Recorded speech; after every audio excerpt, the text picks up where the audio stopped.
So today we are focusing our attention on the downswing, and we're going to look at the position of your lead arm and how that can really influence the shape of your golf shots.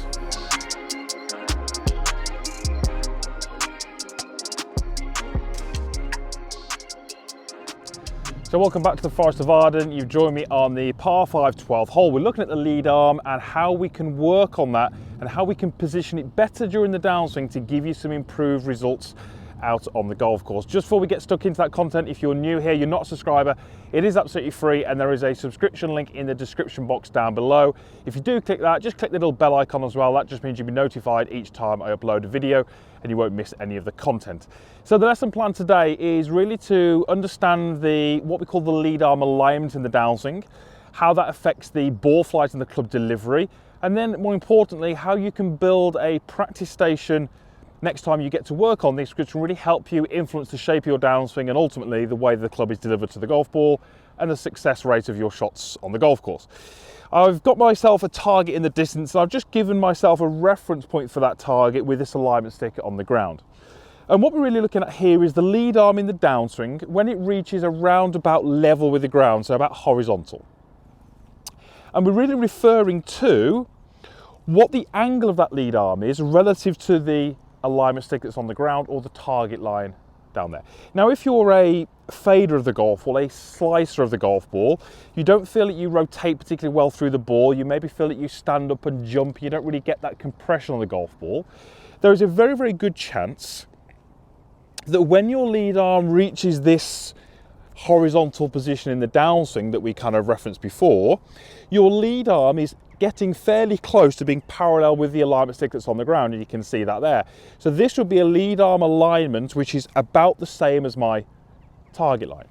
Someone who tends to draw the golf ball, someone who hits that sort of right to left ball flight that many of you will be aspiring to do, what we would tend to find from that golfer is when they achieve that sort of left arm horizontal with the ground, as we use our reference point, you'll notice how my lead arm alignment is very, very different. It's more angled inwards, and that's by quite a significant amount.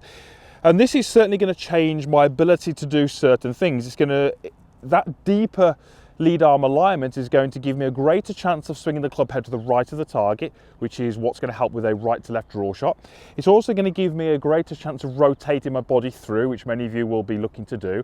And it's going to really help me stabilize that club face and create a better pivot through the golf ball.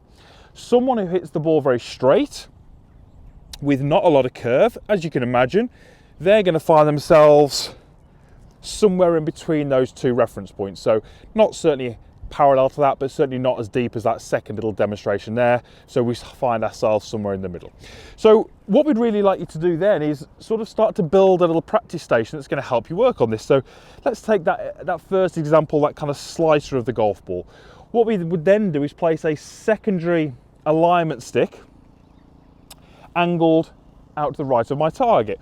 And what I really want to try and sense here as I go up to the top is that I can start to keep my lead arm in line with that alignment stick, and that puts me in this slightly deeper position with my hands, which are going to be fantastic for those of you who get that lead arm too far out in front of you, because from here we start to get a little steep, we start to stand up, we start to stall our rotation. That often turns into a bit of a flip, and those are often the sensations and the feelings that those golfers achieve through impact when they get the hands too far out. So initially we would go up and just start to make some downswing rehearsals and just start to sense what it would be like to keep that lead arm in better alignment on the way down. Ultimately, what I would get you then to do is, after a couple of rehearsals, just go ahead and swing through and just start to take that different position that you're achieving and deliver the club to the ball.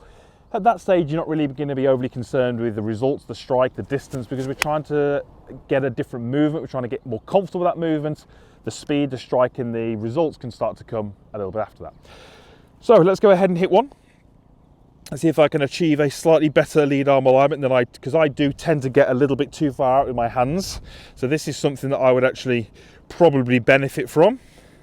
So we go up, we go down to here, couple of rehearsals, and then we just turn through. Now that's gone a little bit left. It wasn't the best shot in the world, but again, it's a drill, it's a rehearsal, trying to create some different movements and new movements that I'm maybe not used to, that little practice station is a great way for me to start to develop some new movements and move towards some better positions. This is a great exercise for anyone, as I say, who slices it, fades it, stands up through impact. Get some more depth in that lead arm, and it's certainly going to help you down through impact. Thanks for watching. I really hope that was helpful to you, something you can take to your practice session. Would love to hear your comments, and give it a like and a thumbs up if you did like the video, and please share this with someone you think could benefit. I'm sure they'll appreciate it. Thanks for watching. We'll see you back here again soon.